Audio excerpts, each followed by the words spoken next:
The following podcast is brought to you by the Johners Podcasting Network, found exclusively at WrestlingWithJohners.com.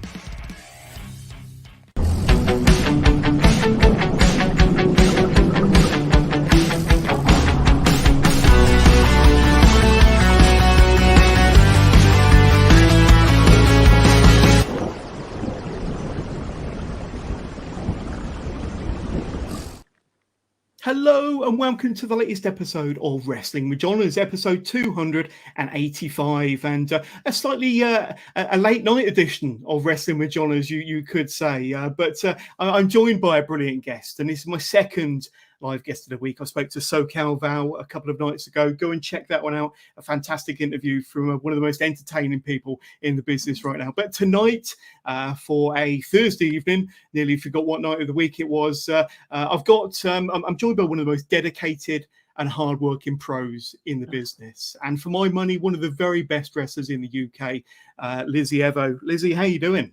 Thank you so much. I'm good. Now I've been able to sit down and actually get on. Sorry about the time.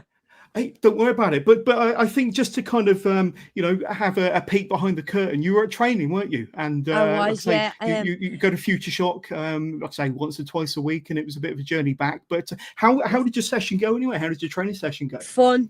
I had a different class today than usual. I had the same people in, but I usually run the 5 o'clock session on a Thursday.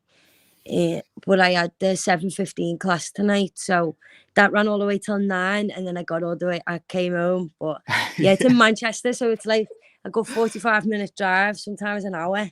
Yeah, getting out of there. So, yeah. And you don't want to spend any longer in Manchester than you really have to anyway. No. So, get out of there as soon as you can. But we are live across YouTube, Facebook, and Twitch. And if you want to get in touch with the show, you can do. If you want to ask Lizzie Evo any questions, any comments, you can do. Just send them through to us. Use your chosen device. They'll ping through to us, and we'll do our very best to bring them up on screen. And Lizzie, I've had a ton of questions come through before we went live tonight. Cool. And we've had a few drop through already. We've got quite a few people watching already. So thank you to everybody watching at home. This later than usual Wrestling with Johners. Maybe I should do them all, at 10:30 in the evening. I know, but why not? maybe I should. That's maybe the I best should. time when everyone's ready to chill out. That's the best time. And on a Thursday, The Apprentice has finished, so I haven't got that to contend with. But first of all, I'm going to bring up a picture, and don't want to embarrass you. In fact, I'm probably going to make you blush a little bit. But look at this picture here, Lizzie. Look at that. Talk about Becky 2 belts. You've got Lizzie 4 belts there. But like I say, this was only last year, 2022, when you were carrying all the gold. And I'll bring that picture up again in a minute. A fantastic time. But I mean, in a nutshell, if you were to sum up, I don't know, your last 12 months, last year and a half, since wrestling came back in the summer of 2021, like I say, you've had lots of really cool moments, some amazing experiences. You've probably done things that you never imagined you would do. But if you could sum up the last year or so, how could you? I don't think I have much words. 1 minute, life's just like you get up, you go to the gym, like you don't really have much on, but you've got some shows at the weekends, and then all of a sudden, life's dead fast, and you've barely got time for the gym. You're always wrestling, and like that's the life I always asked for. That's the life I always wanted. I knew I wanted to be a wrestler since I was a little girl, so now I'm in the middle of it. I appreciate it, and I'm grateful because I look back and I think I've wrestled some amazing people for some unreal companies. Yeah. I've been to some of the best places that like I wouldn't write on paper thinking I would go to wrestle, if that makes sense. So to sum it up, it has been actually out of me wildest dreams. It has. And we're going to do our best over the next hour or so to look back at some of them highlights of your career and to get your insight into your experiences. And I was chatting to you very briefly before we went live, Lizzie, and remarkably, this year marks 10 years in the business. Can you believe it? Can you believe it? That's crazy, isn't it? I was chatting to one of the lads at training tonight who's also, he started at the same place as me, and he started actually 6 months before me. Yeah. So like, we was just chatting about it, and it's like, where does time go? Where has the last 10 years of my life gone? Like, I was a 14-year-old girl getting in that ring, and now I'm 24. Like, it is scary, but it's like, I wouldn't have wanted to do anything else with the last 10 years of my life. And everything I've learned in wrestling has made me such a different human, and like more. I can't explain it. Wrestling has just changed my life completely since And a I lot of started people, doing it. a lot of people are only just getting started at 24, but you're already 10 years in, and you've done some of the most amazing things that most people don't accomplish in their entire wrestling career. But we're gonna look into that for sure. And like I say, if you are watching live, and if you want to send us some questions, you can do. We've got Richard Pugh watching us live on YouTube. We're going live. Yes, we are live, Richard. We are. Sorry, live. Richard, that we was running a little bit late. That's all right. I think Richard's a bit of a night owl anyway, so it's all good. Yes. But let's see where we are. So, right, this coming Saturday, Lizzie, you've got a bit of a big match, haven't you? You've got none other than this one here from Lincoln, the second return show from 1PW yourself. Boom, boom, boom. Martina, Ruby Soho, this coming Saturday. But that's a pretty awesome match, isn't it, really? And you were there for their return show last October. I'm going to talk about that in a minute. But like I say, you've just come back from training. You must be kind of getting yourself ready for that match on Saturday against AEW star Ruby Soho. And, of course, Session Moth Martina, somebody you know very well. But how are you feeling about the match 2 days out? That's like... Don't scare me like that. From the 2 days out shouting me. I know, but like I say, wake up tomorrow and it'll be 1 day out. So I actually sorted my mum, my little nephew, my sister-in-law, and my other sister, and her girlfriend some tickets out for the show. And I think it hit me. Then I'm like, whoa, I wrestled Mickie James. That was massive. I didn't think I could, like, the feeling I had could top it. But 1PW just keeps surprising me. And as soon as I seen that match graphic, I was like, I love Session Moth. I wrestled Session Moth in Dubai. It was one of my favourite matches because she is just like, one of the best wrestlers I've worked with in terms of how she is in the ring and her psychology and everything. Like, I just love her. And to add Ruby Soho in as well, like, come on. Yeah. Do you know what I mean? That's pretty ace, isn't it, really? I'm guessing that have you wrestled Ruby before? I don't know whether you've been on the same card as her before. It's brand new to you then, brand new. This is going to be the first time I will have ever met Ruby yet, so it's nuts. Absolutely, it is nuts. And I don't know if there's still tickets available, but let's say go to the website, check all of 1PW socials to check. I'm sure. I can confirm that I don't think there is tickets left. Like, when I looked through the link, there wasn't any tickets left, so it's going to be a big one. Yeah, because I know that, we'll look back at this match here and against Mickie James, and they sold 2,000 seats for the Doncaster Dome. And, we talk about Ruby Soho, we talk about Session Moth Martina, but Mickie James. And I know that you're a huge wrestling fan, and you must have kind of grown up watching, the Attitude Era and then kind of the early 2000s and people like Mickie James and the whole Divas era. I do have a question that came through about this, I think. Now let's have a look.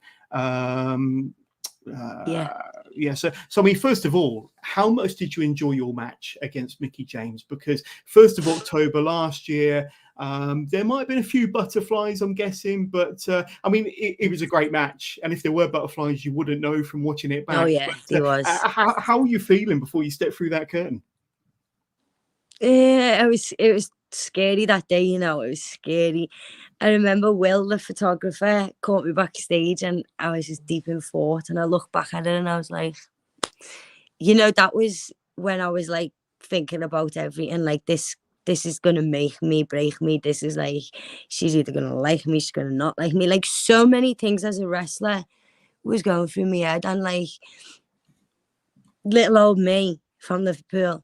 Like, it's dead emotional because I did grow up watching Mickey a lot. Like, Yeah. I'd come home from school, I'd put the telly on, it'd been recorded from the night before, and I would just sit and watch it. And Mickey James would always be on.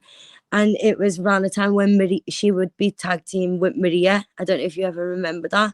Yeah. And Michelle McCool and Layla, they were in a feud. And I always remember them days. And to be me, like, it was when the music hit for me and she came out and she had a hat on, and I was like, this is fucking crazy. This is mad. That was exactly what I was thinking. And the cameraman actually caught a little, I know because it's me and my family know, but like, you can tell by my facial expression that I am doing everything possible I can to hold back tears, because like that was such a proud moment for me. Really proud. Yeah, I've got a couple of pictures here from that match, and look like you're enjoying the hell out of that match, to be honest with you, Lizzie. Oh, Look yeah, like I you're loved every having the minute of it. time of your life for sure, and who wouldn't? And another question that came through about that match. The first question, by the way, was from Ashley Clements, friend of the show, and I'm sure a fan of yours. And this one's from Darren, I believe. What did it mean to you to step in the ring with a legend like Mickey James at the return of 1PW? I think you've kind of said, but like I say, you were a fan of Mickey. And like I say, watching her come through the curtain, but probably a match and a moment that you'll never forget for as long as you live. No, I'll always remember that. That'll be one I'll tell my kids, and I'll make sure my kids tell their kids, you know, like, it was so big for me. I say to my nephew a lot, sorry, that's the dogs next door. I thought that was my dogs actually, but that's all right. Liverpool doesn't stop. Liverpool doesn't sleep. We might have a barking competition. I think mine might wake up in a minute. Mine's going to go in a minute because it's fuming that one's going. That's all right. Carry on. Sorry, to bring it back. To add the 1PW return show as well as that being like, it was massive. You know, I used to watch 1PW when I was younger. Like, I was 14 when I started wrestling, so I would always watch like the top indie promotions, obviously wanting to get like these people. And 1PW, I'd always watch, like, you know, fucking, they had everyone like, and I would be, and then like 1PW wasn't around, and I was like, it was sad because I know there was all these other promotions and they were growing, and even some of them were massive already. It was like 1PW, like, I remembered that from when I started. So I was like, when they came back and asked me that was like, fucking hell. That was like going back to what I said earlier, like 1 minute you can just be sat normal and then boom, everything's just dead different, because I was just sat normal and then 1PW reached out to me to wrestle Mickey fucking James. Come on, like. Yeah. But it's hardly surprising, though. I mean, like I say, certainly over the last few years, and certainly since, you know, wrestling came back after lockdown, you've been so busy. And I don't think there's been a promotion across the UK you haven't wrestled for. Like I say, extremely dedicated, very hard working, and for my money, one of the best wrestlers in the UK, male or female, to be honest with you. But to something that dropped today, now I don't know if you've seen it, but something that dropped today on Progress Socials was this here. And we talked about 1PW this coming Saturday. The following Sunday from the Electric Ballroom, the 26th of February, there's going to be yourself and Millie McKenzie. Now, like I say, when you talk about kind of a match to get excited for and a match to kind of salivate over, Lizzy Evo versus Millie McKenzie, yes, please. And I know that you two have had a bit of a storyline over recent weeks and recent months on Progress. Like I say, and I've had the pleasure of being there to see this unfold. But that's going to be a banger, isn't it? And like I say, when you look at the card, chapter 150, and it's going to be a big celebratory, momentous occasion for Progress. But that match right there, I think that is worthy of being on a card, you know, such as that, for sure. Oh yeah, for sure. I remember wanting to work with Millie for a long time, like, and then NXT UK snatched her up. Yeah. And it was like, I'm not going to go work with Millie for a long time now. And then Millie was actually my first dark match at NXT UK. So I got to work Millie there for the first time, and it was like, you know, it's not, you know, you're wrestling there, so there's so much pressure to be outstanding, do you know what I mean? But like, when you're doing these indies, it's like, this is like, I can't explain it. I always wanted to work Millie on the indies, always. So Catch booked it, and it happened, and I was so buzzing about it. Absolutely loved it. And now we get to do it again. North booked it as well, and now we get to re-go again. So like, there's just so much goodness around me. I'm so grateful for the matches that are being thrown at me, because I always wanted tests, and these are actual tests to my abilities, tests to my strength, tests to my mind. Everything that you need as a wrestler, you need these type of opponents. Yeah, absolutely. And kind of thinking ahead, like I say, we're into a new year now, 2023. I mean, where's your mind at regarding how you want 2023 to shape up for you? And obviously, you know, you're a highly competitive, very, very skilled performer, one of the best in the UK, like I've said. But you know, when you look off into the distance, kind of how do you see 2023 shaping up? I've got so much cool stuff booked in already. Like, I used to boast and brag about like all these things, but like I'm so private now, but in a way where I like to keep it that way until the time's right to announce things. Like, I am so happy being me freely, if that makes sense. I work at Future Shock one day a week. I'm so busy at weekends that I couldn't have time to go and do other things. Like, I'm so committed to wrestling, and that's exactly where I want to be. I also want to see the whole world. So like, I want to travel and wrestle in as many places as I possibly can. Like, I have lists of places I want to wrestle. And I have lists of places I want to see. But if I could bring wrestling to them places I want to see as well, like that's something I want to work towards doing this year for myself, definitely. Sounds good. And you mentioned traveling there, and you did briefly mention Dubai, but on the topic of progress, they flew the team out, the crew out there in December. So while we were, you know, here in Old Blighty, in our cardigans, kind of shivering underneath our blankets, you were I did feel bad about that, by the way. on the beach in Dubai. But like I say, a great show. And you said you had a fantastic match against Martina, but I'd say not a bad way to spend a few days in December than over in the warmth of Dubai. But that must have been a fun experience. Oh yeah, that was lovely. Dubai was up there with like bucket list places for me. So to go over there, doing what I absolutely love, like what else? I had a little cousin who's living over there, and I totally forgot. And she messaged and she was like, "Are you wrestling over here?" And I was like, oh, "Yeah, come watch me." It was so mad. It was boss out there. Like, I got to do bucket list things like in the desert, you know, riding the sand dunes. And then, you know, we got to ride it on a yacht, and just getting to know the team outside of wrestling as well. Like, because on a more I always level. say it's important that you know your team, and it's important that you get on with your team, because you spend 15 minutes in the ring with each other, sometimes a bit more. So if you're traveling with the team, you got to at least get on. And every single person that was on that list that came with us was like, couldn't have asked for a better team. Everyone was just boss. I got to know everyone, and that's what made my experience better, because it was like I was there with a group of mates. It was nice. Yeah, absolutely. And Richard Pugh's been in touch again, saying he works till late, so he's always up. Ruby Soho and the Moth, what a show that'll be! What a match that'll be! And so I totally agree, Richard. Absolutely. And I'm going to bring up another match graphic here, and something else to look forward to. And is this one here? The next show from Pro Wrestling Eve, and you finally get your Pro Wrestling Eve championship match. It was meant to have happened at Eve 100 in January, didn't quite happen. But I'm going to butcher the name here, but Miyu Yamashita, is that correct? My pronunciation of Japanese names is not the best. I'm a Scouser, so I'm always different, but I will pronounce it Miyu Yama. Yeah, I'm not even going to say it, because I know I say it. Miyu Yamashita. Miyu Yamashita. That's close enough. That's close enough.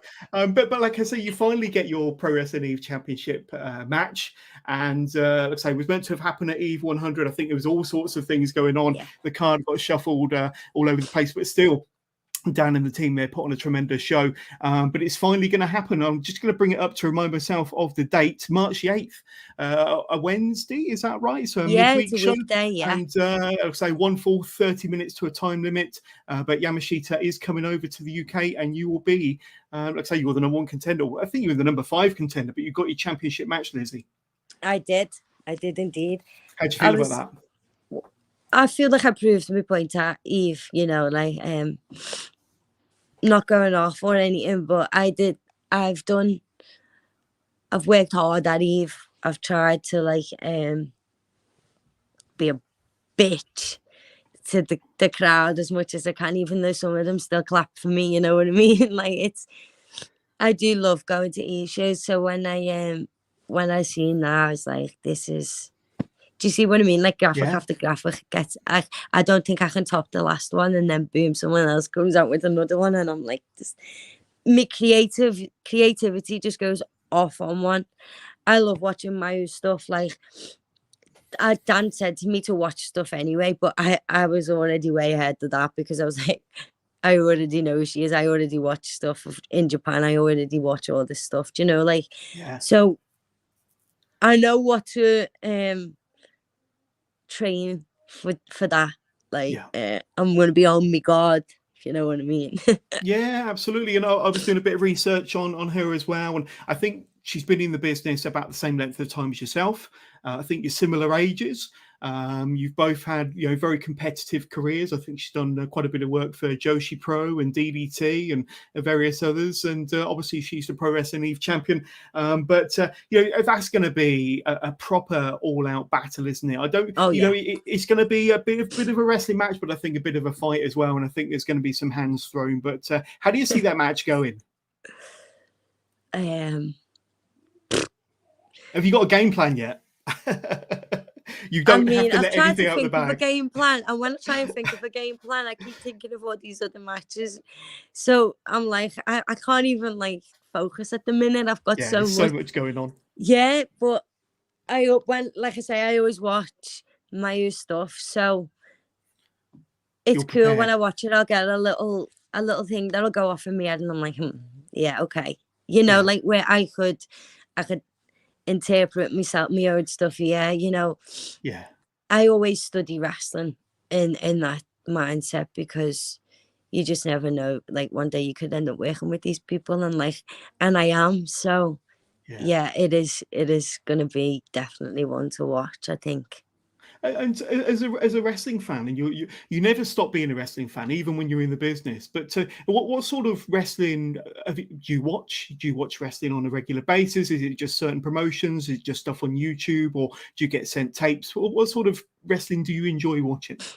It varies from time to time. Like I go through, I watch all different types of wrestling, especially with me being a coach now at a Future Shock on a Thursday, because you know, not everyone's going to have the same style of wrestling. Like some people are better at this style, some people are not so good at this style. Like it's good to study and watch them all, so you know, and you have an idea.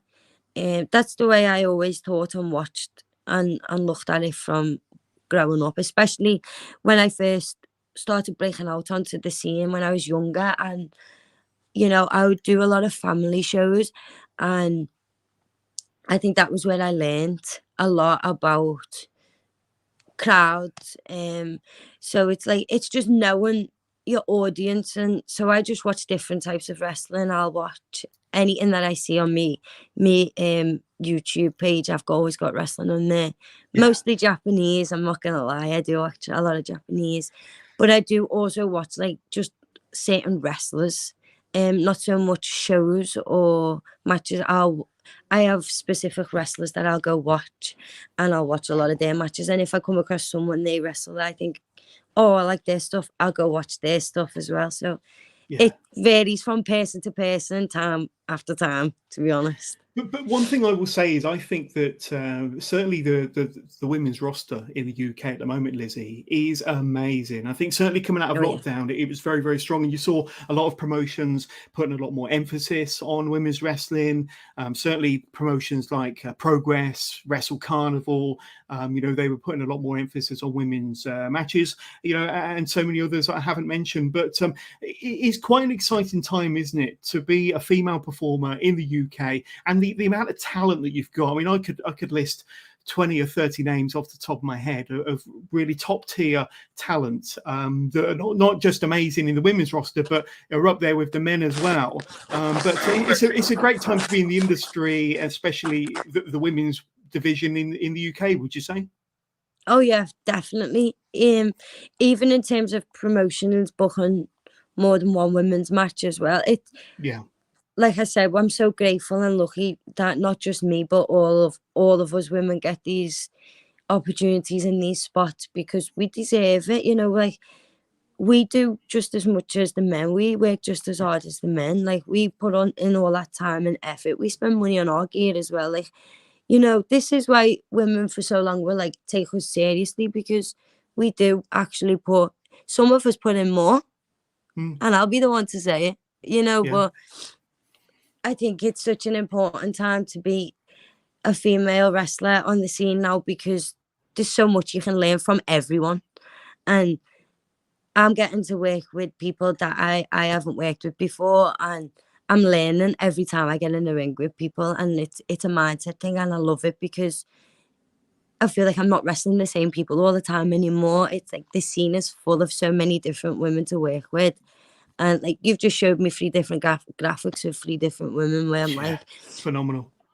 Like you just, it's a time to be very, very grateful to be a women wrestler, definitely. And I think any woman that you interview in terms of asking that question will say the exact same thing, because especially when the supportive women as well. I've met a lot of supportive female wrestlers that will push you and will work hard. Like Rio, for instance. Rio is a star. Like she is just in the ring amazing, mentally amazing. Everything about the woman is just amazing. So anyone who gets to work with Rio whilst she's still out and about on the indies should be very fucking grateful. I'm telling you, she's phenomenal. But like I say, we can list and 20, that's just 30, one 40 name. names. That's just one. If I sat here and told you all of them, I'd be sat here all night. It's absolutely no one wants me to sit here talking shit all night. We'll probably talk about a few more during the course of this conversation, so I'm sure we'll get a chance to put a few more over. But can I? My phone just popped up 10%, and I didn't want to interrupt you, and I feel awful. Can I get my charger real quick? Get your charger. I'm so sorry, everyone. I'll be right back. I'll talk to the audience at home. But that's right. While Lizzie gets her charger, just want to say thank you for tuning in, and some guests that we've had in 2023 already. And say if you haven't checked them out already, go and check out my interview with Jetta that kicked off the year 2023. Fantastic pro, one of the best in the business, and I'm sure say Lizzie will agree that Jetta is one of the best female performers in the UK and further afield. Then I spoke to the brilliance James Ellis earlier on in January, and then Truman Roswell was a fantastic and very interesting guest, even though his fire alarm went off a couple of times during the interview. It was obviously a conspiracy theory. And then, of course, I had Tom Dawkins, Cara Noir at the end of January. So please go and check that one out with Tom Dawkins if you haven't done so already. And Bolarama were a fantastic guest. They were my first guests of February 2023. Fantastic tag team. Slightly updated gimmick for 2023. So go and check that one out. That was absolutely fantastic. And done in full character from beginning to end. I also spoke to G Money in January. So another fantastic character. And of course, we got G Money's Daft Lad Emporium coming up on the 8th of March, I think it is. So check that out. Last week, I spoke to Bullet. A fantastic interview from the bodyguard of Spike Trevay, but doing some wonderful things on his own up and down the UK. And of course, earlier on this week, I spoke to SoCal Val, a fantastic interview on Monday. Let's say what SoCal Val hasn't done in the business isn't worth mentioning. Let's say Impact, TNA, all across the UK, what she's currently doing for Monopoly events and for the love of wrestling, and of course, all the fantastic and wonderful work she's doing for Progress Wrestling. And of course, I've got this wonderful lady here, Lizzy Evo, with me, and I think she rejoins us. How we doing? Hello, You're plugged in, and that's right. I covered well there. I covered well because I got to promote all my previous interviews, so very happy with that. It was a good segue. It was a good segue. Now I want to talk to you about Sov Pro. Now, why would I want to talk to you about Sov Pro? Because I think that took place a couple of weekends ago in Manchester. And it was your entrance that caught my attention, Lizzie. And I haven't got the video, but I got a few graphics. And of course, you know how to get heat. You know how to get proper heat. And you certainly did. These were some of the images that flashed up on the screen. Ferguson was overrated. Wannabe Beatles. And there you are. I think you've got a Man U shirt in your backside there. The only way I was touching that is if I could wipe my ass on it. That was the agreement. I hope none of my wife's family is watching this because they're all avid Man United fans, but that's all right. That's all right. But I mean, it was a lot of fun. You were involved in, I think, a 6-woman scramble match for the championship. But Sov Pro, I think that was only their second show ever. And already it's almost as if they've been around for years, to be honest with you, with the quality of show, the matches they're putting on, just the entertainment, and of course having yourself there as well, which is an added bonus. Really but tell us about that show and tell us about some of the heat that you must have got. And I saw, when you were around the ring, you were waving the shirt around and giving the fans. And I noticed Charlie Crothers there, kind of standing up to you. We love Charlie on this show. Charlie Crothers thinks that he can give me shit all the time, and he just can't. Charlie, can't go up against me. You got to learn your lesson one day, boy. You got to learn your lesson one day. He will one day. That was a lot of fun, and I've seen you do similar things, Catch Pro, where you've done similar things on your entrance. But that looked like a lot of fun. Tell us about it. The Catch one was fun because I was able to come out and sing it, and I've never done that before yet, so that was fun. This one was completely different because it was like division, and It was just, so I heard, "You Scouse bastard, you Scouse," all out louder than the music, and I was like, "They're right there. I've got them right there. It's exactly where I want them." And there was one fan in particular. He had a Liverpool top on, and he was just there like, yes. And I was trying so hard not to be like, yes. I tried not to look at him and everything because I'm surprised he didn't get ale through at him and all that. He was going mad. Oh, amazing. And like I say, you certainly kind of stuck it to the Manchester audience there. And I think you're probably, after that show, Lizzie, you're probably the number one heel in that promotion. Well, that was the goal. Yeah, that was what my intention was. Achieved. So I hope so. Absolutely. And what I really love, besides you being a fantastic talent in the ring, is this persona. Sometimes you're a baby face in certain promotions, but mostly a heel. And like I say, I've done interviews and promos with you backstage where you've really given it to the camera. You really kind of let your heel persona come out 100%. And I've caught the brunt of it as well, once or twice as well. But this heel persona, where does it come from? I mean, is it inspired by anybody, any of your wrestling heroes, or is it just you dialed up a little bit? I think it's a mix. If you really want to get into it, when I was younger and I watched wrestling, my favorite was always Randy Orton. I wouldn't just like what I would watch everything, even when he was a heel. And normally as a fan, you'd be like, oh, you'd go off people when they turned bad, but he was just the ultimate favorite for me. So I would study everything down to, especially when I became a wrestler and I knew how to work.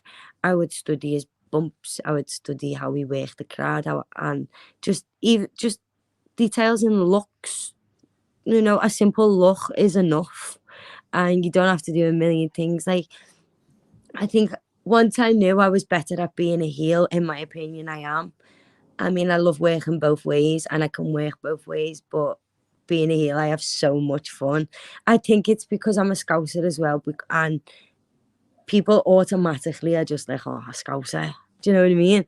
So instantly, I've got people already not wanting to cheer for me, so it's easier for me to be a heel. And it is definitely me dialed up. I think when you get to know me, you know that that's me in the ring, but it's also like a character version of me, if that makes sense. Yeah, but I mean, the thing is, it's so believable as well. And like I say, you know how to wind up that crowd. You absolutely know how to wind up that crowd, and you do it so well. And like I say, I think you're one of the best heels in the UK I for love sure. winding the crowd up. My mum watches my matches with me, and she's like, "You're having fun there, aren't you?" And I'm like, "Yeah, I'm loving it." Yeah, let's go to some questions that have come through already, and I think Hender the Great has sent through. So the Eve show is a weekday as it's International Women's Day. So thank you, Ender, for clearing that up. And Ender, I'll bring up your next one. Any unique pre-match rituals, routines, superstitions? Flipping off the crowd does not count, apparently. Well, maybe it does. Who knows? But any pre-match rituals or superstitions or routines? Not really. I would. So these two rings I have is both of my nans who have passed away now, and I only ever take them off if I get a bath, a shower, or I'm at training, wrestling, or working a show. And I would always take them off, and I'll always give them a kiss, and I'll say a prayer. That is every time before a match. I'll do that, but that's the only thing I do. I don't really have any superstitions. But that's definitely routine for me to do that. I always do that. Yeah, absolutely. And Facebook user. Now, if you are watching us via Facebook Live, just go to streamyard.com/Facebook, and then that will automatically allow your picture icon and your name to appear on screen if you're watching via Facebook Live, streamyard.com/Facebook. But it's Facebook user, and I will try and find his name in a minute. Liz's entrance is brilliant. I think that's undeniable. Thank you. We've got, watching us via YouTube, Prince of Strong Style. That entrance was superb. As a big City and Oasis fan, I have to say I was offended and amused. So offended and amused all at the same time. But I'm very sorry. I've got to say, he only wanted the good night of that wrestling. I was a big Oasis fan back in the day, but then after a few years, they turned into more of a dad rock group. Lost their appeal to me. So yeah, but I've moved on since then. Let me ask you, because we spoke at the top of the show about this is your 10th year in the business. You're 24, so you would have started when you were 13, 14 years old. Yeah. You've told us a bit about your kind of wrestling fandom and your love for wrestling as well. But what did you always want to be a pro wrestler? And at that age, how did you go about finding a school or starting your training? That must be quite an interesting thing, especially at such a young age. Oh yeah, definitely. Always wanted to be a wrestler. Definitely. Yeah. I always watched it when I was younger. The first ever wrestling show I watched was TNA. And it was when they had the 8-sided ring, and I was just like, I didn't want to be a wrestler then, but that was when I got introduced to wrestling. And as time gradually went on, I don't know what it was that clicked in me. I was just like, that's what I want to do. I want to be a wrestler. And I said it to my mum. I was like, I want to be a wrestler. And we was like, there's no wrestling schools over here. And we actually researched and we were looking it up and couldn't find anything for a while. And it was actually weird how it happened. WWE were coming over here to do a live show, and I knew tickets were going to sell out fast because they don't usually come to the Echo Arena around that time. And so me and my mum went camped outside the arena. Like a lot of people were there, just to get good seats, make sure we got good seats. And there was people wrestling in the crowd, and we were like there's a queue of people waiting to get tickets, and these men are actually wrestling with each other. And we were like, what the fuck's going on? So I looked at my mum and I was like, I'm only a kid at this point, but I'm like, what the fuck? We're in the middle of Liverpool. What is going on? And the next minute, someone else who was with them was giving out leaflets, and it was for a training school, which wasn't too far from my house. How so lucky! once I How was lucky actually that old somebody's enough, just passing by with leaflets. That's really crazy. I think they were with the group. Yeah. So they were putting on a show, Right. and she was giving the leaflets out at the same time. Okay. And I was like, okay, I'm just gonna go to this. I mean, I'm glad I did, because look at me now. I wouldn't be sat here having this conversation. But yeah, it was mad. That was how I discovered there was British wrestling. Yeah, absolutely crazy. So you obviously joined the school. Now, one thing that I noticed doing my research on you was, although you're from Liverpool, a fair bit of your early career was Cov Pro. Is that right? Coventry Pro Wrestling. So, I mean, I don't. My geography is not great, but I don't think Liverpool and Coventry are terribly close, are they? How did you have to make a long journey every weekend, or tell us about them early days? Yeah, so I was training in Runcorn at the time, which was about an hour and a half on the bus. Sorry, that is my dog that time. Fifi, come here. We've got a cameo appearance from Fifi. What a lovely name. Yeah, she's just barking at the window. So Runcorn was about an hour and a half from my house, and I would train there every Saturday, and I finally got asked to do a show in Coventry, and the first one I was wrestling Nadia Sapphire. She was my very first booking outside of my training school. And that show had unreal people on, by the way. It had Pete Dunne on it. One of the YOLO squad was on it. There was so many names on it that are now doing amazing, and I'm just like, whoa. Wait, if you put me back there now, I wouldn't have thought it at the time that we were all going to go on to become all these people. It was so weird. But yeah, Coventry was they took a big chance on me, and they did get a big platform for me to get out there. Yeah, I spent a lot of me outside bookings, I would call them at the time, at Coventry. That was where I first wrestled outside of the training school.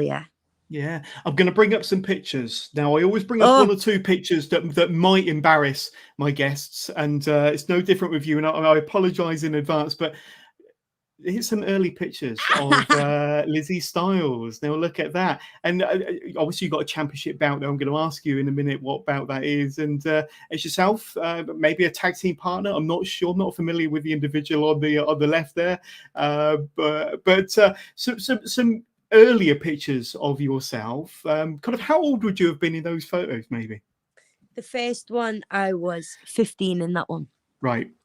15. So maybe a year or two in then, maybe a year in. But yeah. And what championship is that? That's crazy. I haven't even got proper wrestling gear on.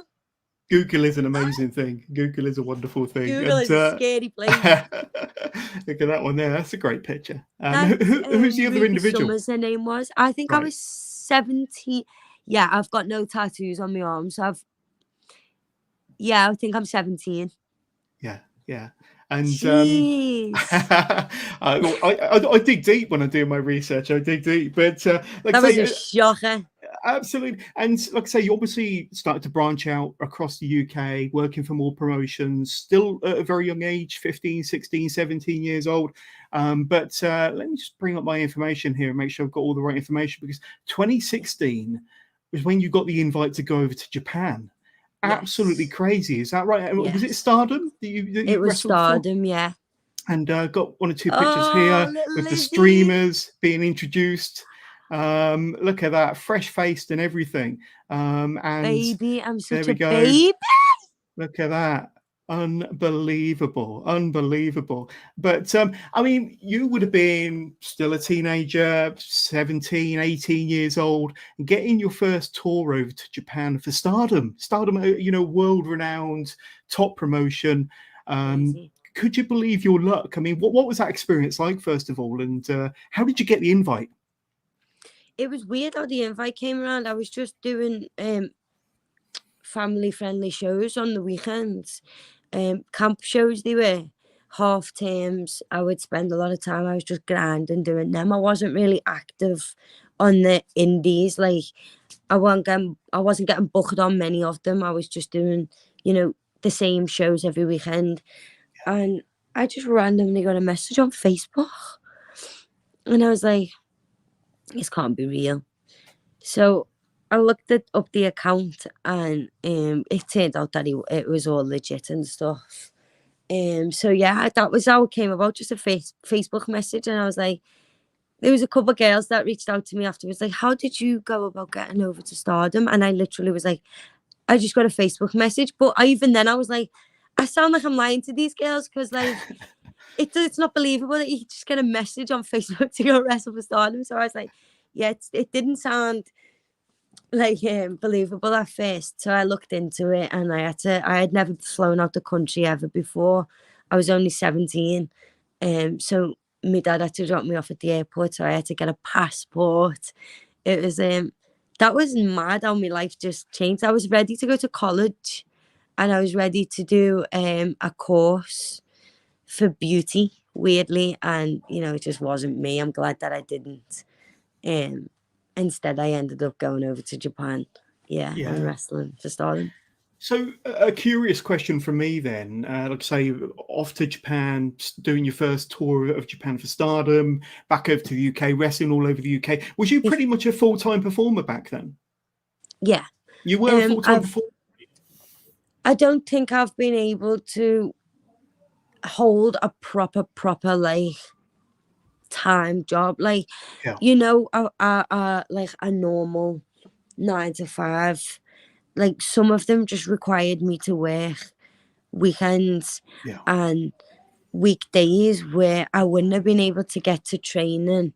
I wouldn't have been, and I was just so committed to being a wrestler that making money and living a normal life, it was so weird to me, believe it or not. So I was so lucky I had the help that I had, and I did try and make my own little jobs on the side. But yeah, I was pretty much just going with the flow of life, seeing where it took me at that time. Yeah. So we've had a ton of questions come through, and I will be asking them all out very, very soon. Now, we've got one here, once again, the Prince of Strong Style, watching us via YouTube.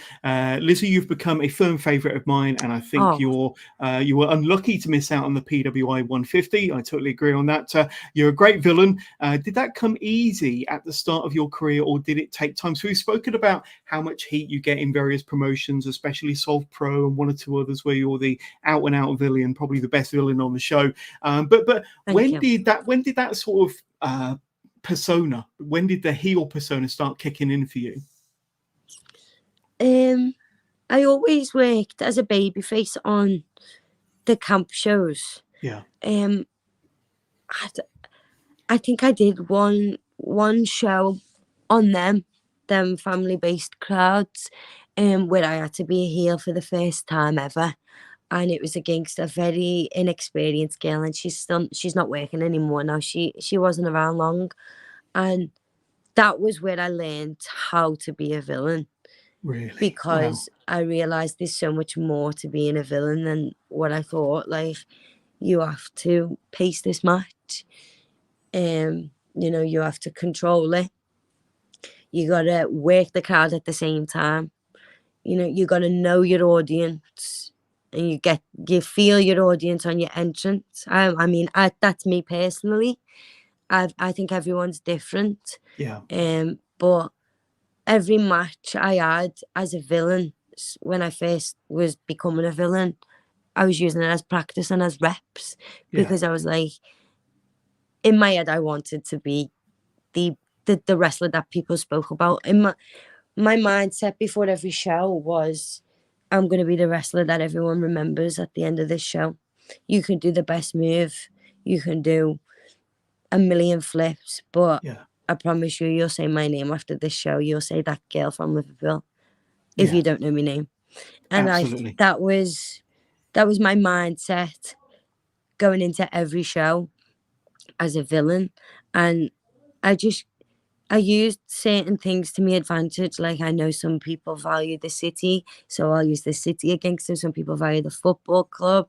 You know, it is basically just like knowing your audience and a little bit of common sense, which I don't have much of, by the way.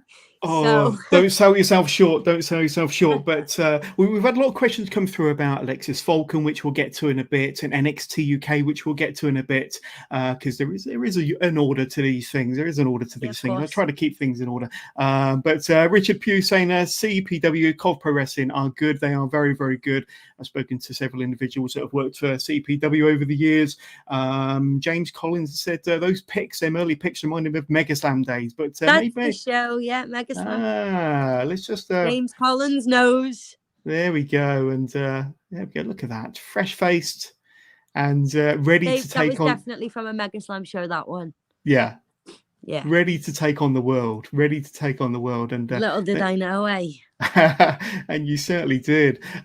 So I've got a couple more pictures just to get us to our next point, and that is Defiant. And I think where a lot of people kind of know you from, or where you really started to get on people's radars, Lizzie, was Defiant, and obviously there's some graphics there from you against LDM, of course, slapping the chops off of Kanji there. She was obviously the champion at the time, yourself as the Defiant champion, and like I say, back then as Lizzie Styles, and you had a tremendous time with Defiant as the champion, and a series of matches with Lana Austin I think will probably go down in Defiant history.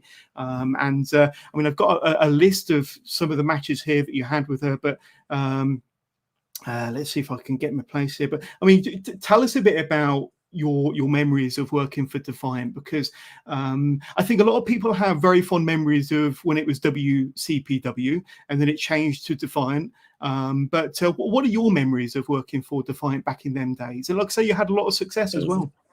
Yeah, oh yeah. How it came about was I happened to be backstage at a World of Sport show when they were on tour. Right. I think it was in Leeds or Hull, but the promoter of Defiant was there, and I'd never been to a Defiant show before. I'd watched it on the internet and stuff, but I'd never been to one live, so I didn't know who the promoter was, stuff like that.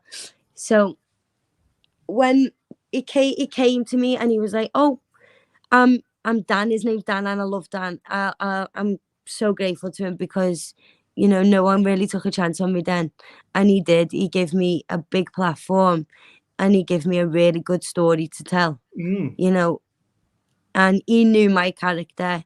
He knew where I wanted to take my character, and he gave me some input, but he let me do my thing, and I'll always be grateful to him for that. That was really good, fun working for Defiant. But when he said to me, Rampage had put me forward, and I was like, you know, at the time I think I was only I could have been 18 or 19 maybe. I'm not sure, but at the time I was like, I was watching these lads like Rampage on shows, so for me to hear that people like Rampage are putting me forward for Defiant, I'm like, nah, come on, if these people are doing that for me, then I need to stop fucking putting doubt in my own head, and I need to stop letting negativity consume me. I need to stop letting negative and bitter people around me soak the energy out of me. I need to stop it, and I need to get the fuck out of that mindset. I need to stop feeling sorry for myself and get out there and go get it.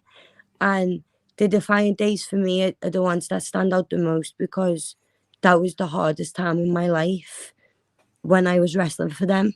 Yeah. And I get that emotional talking about it now. And it's just because I was at a low point. Like, I'm sorry. No, like, that's I was at all right. a really low point. Yeah. With everything, wrestling, life, relationships, just everything. And I was just ready to quit. I was going. Yeah. I just wanted a normal life. Go make money, go start a family. I don't know. I was getting tired of being tired. So was you ready to jack wrestling in then at that point? Was you ready to give it all in? Yeah. It was, yeah.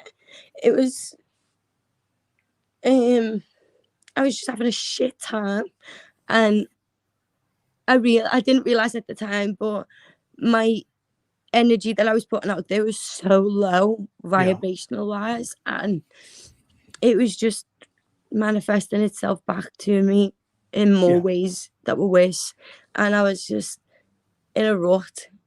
Like, I weren't getting many bookings, you know, my luck was terrible. I knew I needed to change something, and I couldn't pinpoint what it was.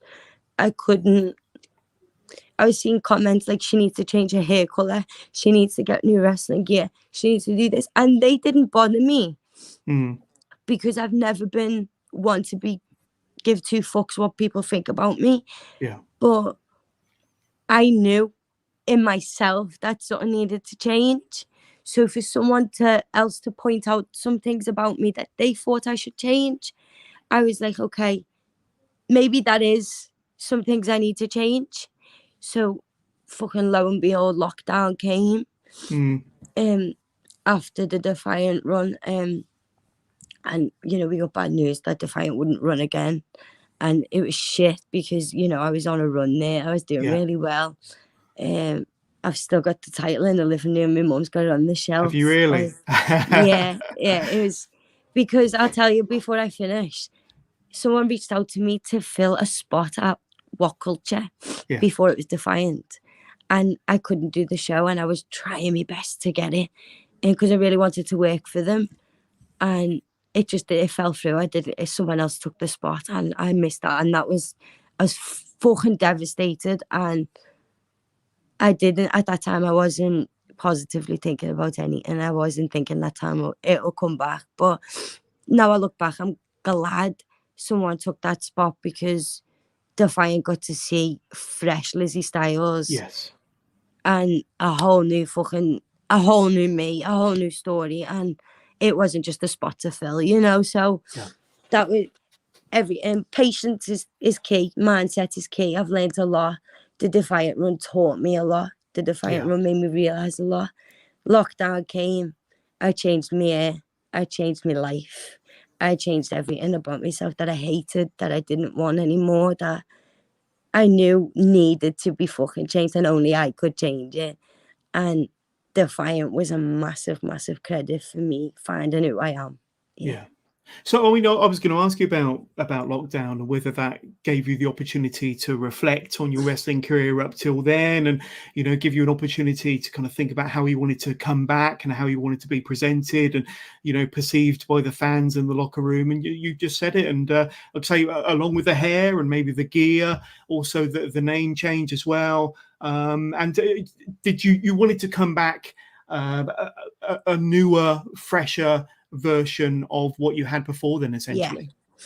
I look at Lizzie Styles and I think Lizzie Styles was setting a foundation for who I am. She was figuring out the business, she was figuring out life, and I feel like Lizzie Styles exceeded everything that she needed to. She couldn't have gone any further. Like, when I look at it now, I think that's just younger me that was just screaming for maturity and for like a little bit of hope and positivity in my life.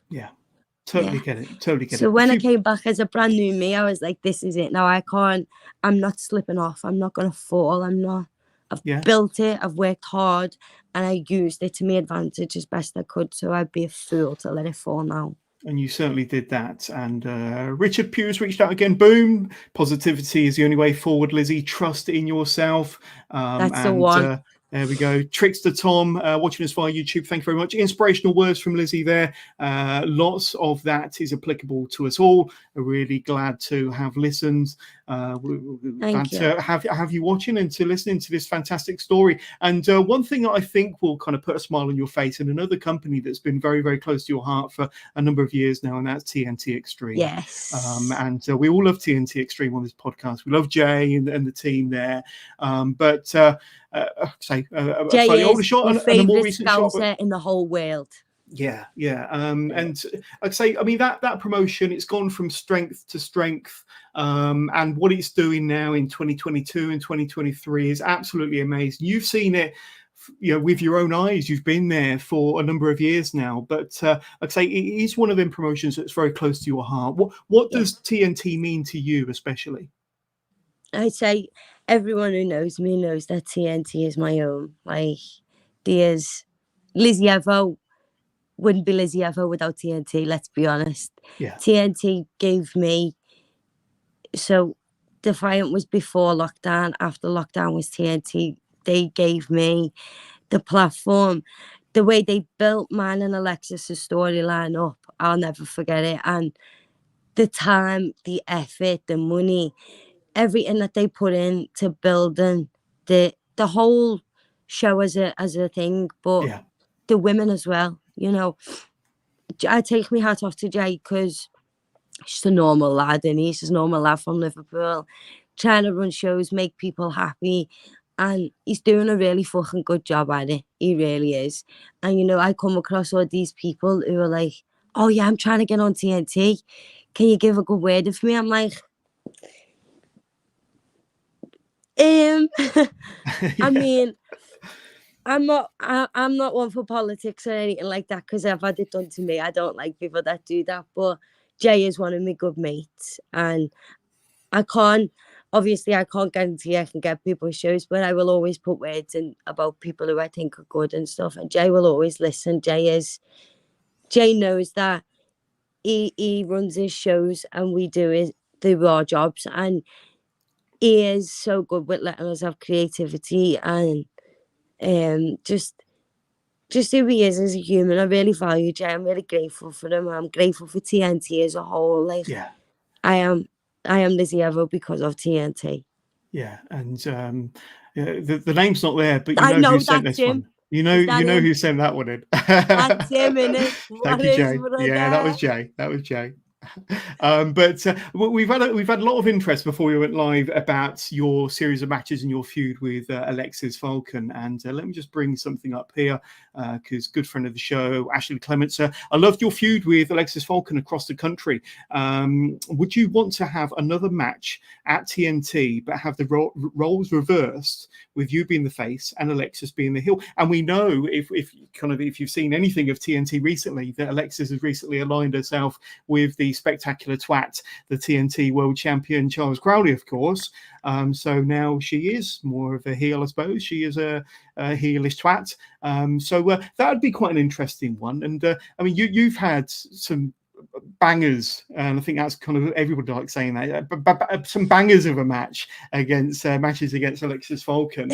And I'm going to read out some here. You've had let's see, Falls Count Anywhere matches, 2 out of 3 Falls matches, a 30 women Ironman match, championship matches, and your TNT championship reign lasted for 644 days. So not a bad run there, Lizzie. But did it? 644 days, according to cagematch.net. But yeah, so if you were to have another match at TNT with the roles reversed, do you think that'd be quite fun? I think I'd love that. I'm a babyface at TNT now, and she is a bastard at TNT now. So who the fuck knows? You know what I mean? Like, I would actually. Now you've got me thinking. Yeah.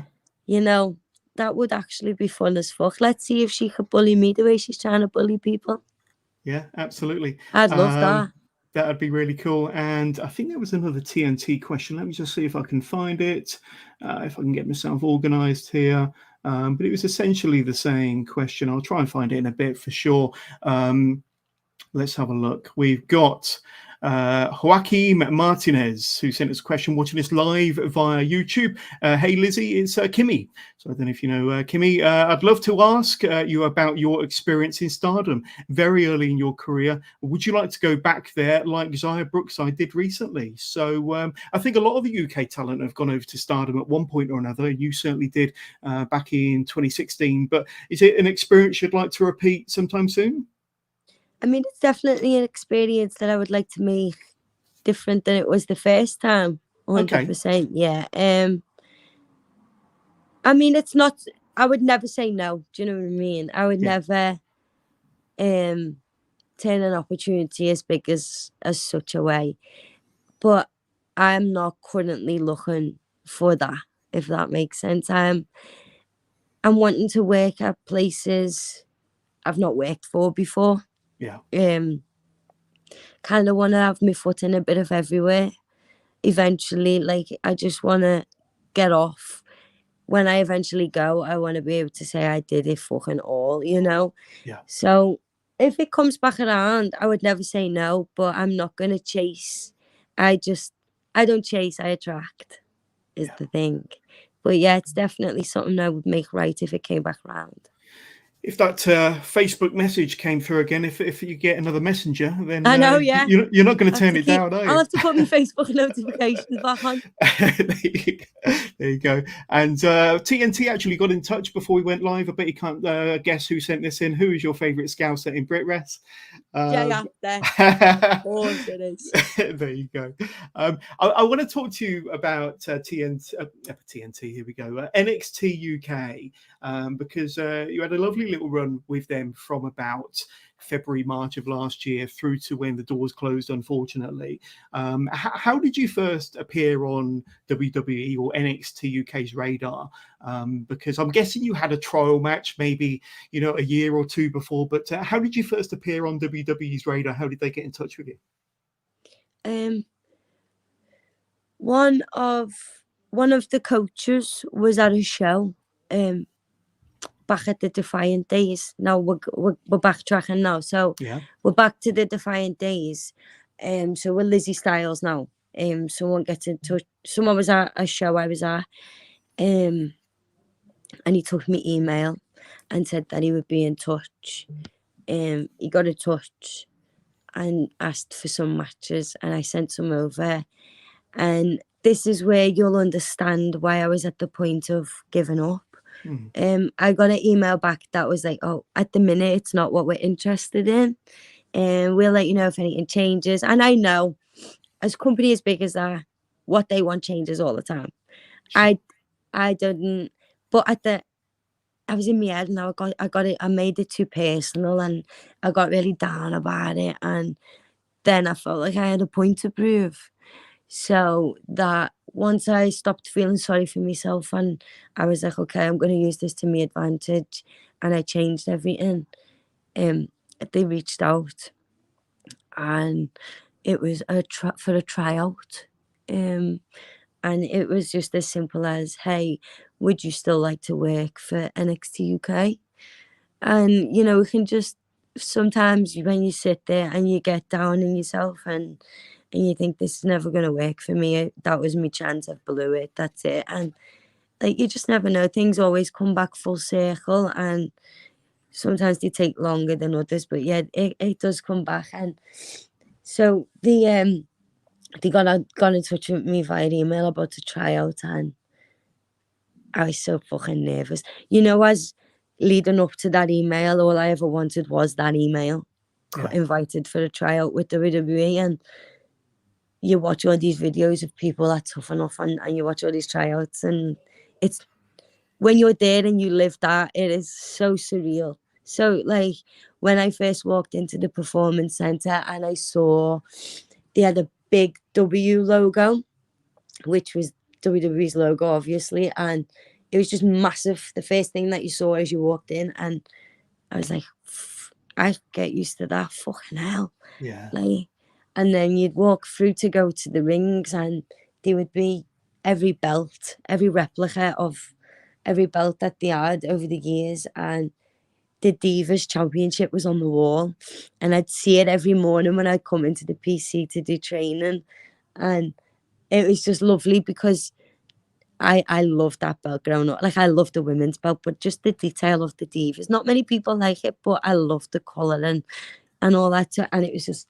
there looking at me every time I went in. So it's just that cool, I finally got to see inside the PC that I always wanted to see. Finally got to work at NXT UK show, not just one, but plenty. I got to work against Miko. Like, that was phenomenal. Yeah. Yeah, but I mean, unreal. you mentioned, Mako Satomura, Isla Dawn, Blair Davenport, Zaya. I think you teamed with Zaya a fair few times. Yeah.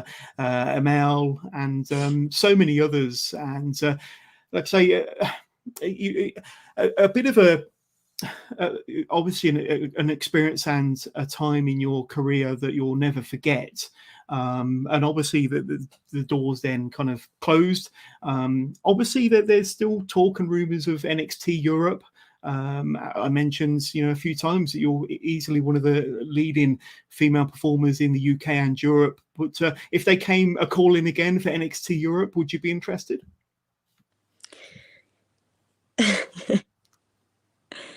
I think, yeah, it's definitely something that I would consider. Yeah, definitely. Yeah. You'd be silly not to consider it, at least. I mean, I had a really good run with NXT UK, and for so long I wanted to be there. Yeah. I was watching the shows, watching the women, and then I was in the midst of it all, that 4-way that they had me in, the elimination 4-way, and me and Blair being the last two. That shows to me that they felt I had some type of potential. I don't know. So I'm just happy knowing I got to do that run with them whilst they were over here, and I'd be happy to, expand it if it ever did approach me. And again, I would definitely be silly not to. We all get into wrestling for various reasons, and mine was one day being a WWE superstar. So, once I had that once I was watching myself on the telly and I had that little W at the bottom of the logo at the telly, I was like, come on, I am so happy. And even now that the doors have closed, I'm still happy that I still got to do it. It might not be a thing anymore, and I do miss going to London, believe it or not. I formed some really good friendships and some boss times. Yeah. I am really happy that it was a thing, and I don't feel sad about it anymore. I can look back and be happy about it now. Absolutely, a very kind of glorious chapter in your career. Absolutely. Do you feel that you came out of working for NXT UK a different person? Obviously, you worked with some of the best coaches in the world, some of the best staff in the world, some of the best performers in the UK, Europe, and the world. Let's be honest. And you've obviously got Coach Bloom and Shawn Michaels watching via camera from the other side of the Atlantic, and that must have made you a little bit nervous. But do you feel that you kind of grew and learned maybe more about yourself and how to become a better performer from your time in WWE? Absolutely. Yeah. The training drills that we ran at the PC quite frequently, I would always remember them. I would write them down. I would take notes on them.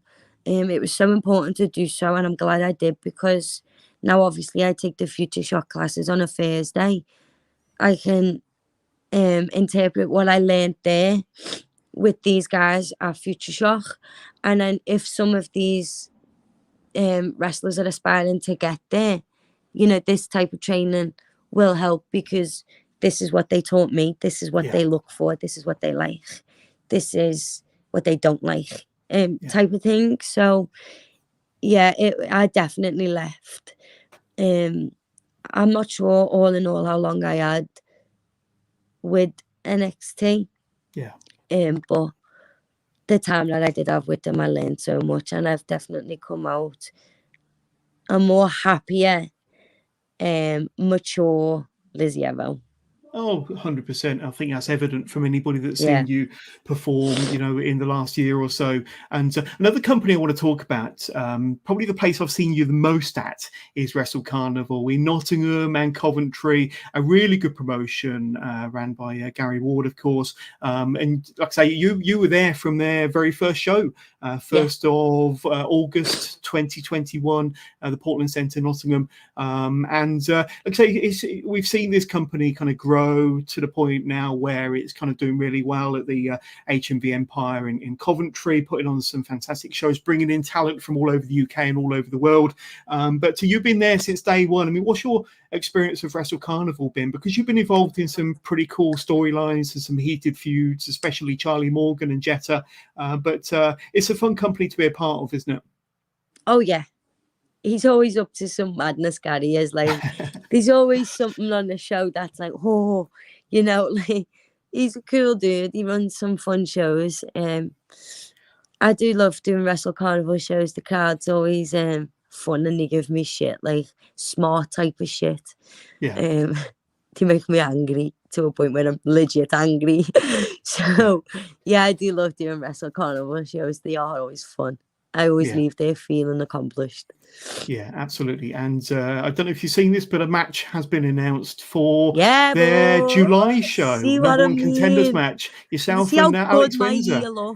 Oh, wonderful. And like I say, that's two of the finest, two of the very best pros in the game.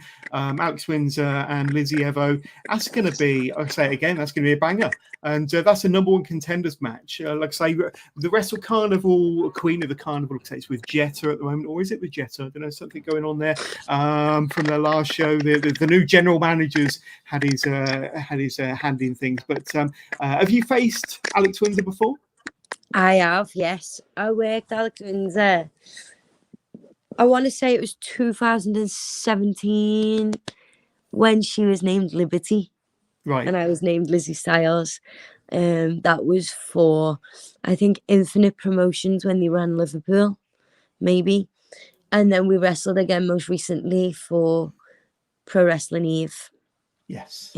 Last year. Yeah, that was one of my favourite matches from last year as well, by the way. Yeah, definitely. Absolutely. I don't know how we're going to top that one. Wow. I'm sure Gary's got a few ideas up his sleeve. He'll probably let you know, and I'm sure that'll be an amazing match. No doubt. That'll be an amazing match. Let's see where I am with my notes. But we spoke about Dubai and Progress. I just want to finish off with Progress because they really do put on some amazing shows. One of the top promotions, indie promotions of the UK, Europe, and further afield. And they always pack out that electric ballroom. So I don't know whether you worked Progress before they made their return last year. So was that another debut for you last year? I did behind closed doors tapings. Right, the Peckham era. Yeah. Yeah, but that was the first. I think I did the indoor tapings when no fans were allowed in because obviously the COVID restrictions, and then we did the live one. I think it was the ballroom. May have been my first one. Yeah. Which is, by the way, that's actually crazy because I'd always wanted to work for Progress and I didn't get a chance to. And then when Martin and Lee bought it, I was like, yeah, this is going to be fun. I'm going to work for Progress now. Yeah, absolutely. Another kind of top promotion, the checkbox ticked. But Lizzie, it's been incredible talking to you for about an hour and a quarter. Thank you so much for having me on. But before we let you go, an opportunity for you to throw out your socials. So if there's any of my followers, listeners, or any of your fans want to get in touch, they want to kind of just reach out, say hi, or maybe kind of see some of your footage, buy some of your merch, where can they do so? And if it helps, I do have a little you can find me on Instagram at Lizzy Evo _97, I think it is, or it could just be Lizzy Evo 97. Yeah. You can find me on Twitter on this at the same at Lizzy Evo 97, and Facebook. I don't have Facebook at the minute now. No, I've put your Instagram and your Twitters along the bottom there. I think that's where you're most active, isn't it? That's where you're most active. I use TikTok occasionally, but it's not really one that I use every day, so I wouldn't say go follow me. Merch, I will be posting on my socials, so just keep an eye on my socials. Yeah, I couldn't find anything about merch, so hopefully something new will be dropping soon. But listen, it's been amazing speaking to you for an hour and a quarter, and let's say one of the best conversations I've had this year.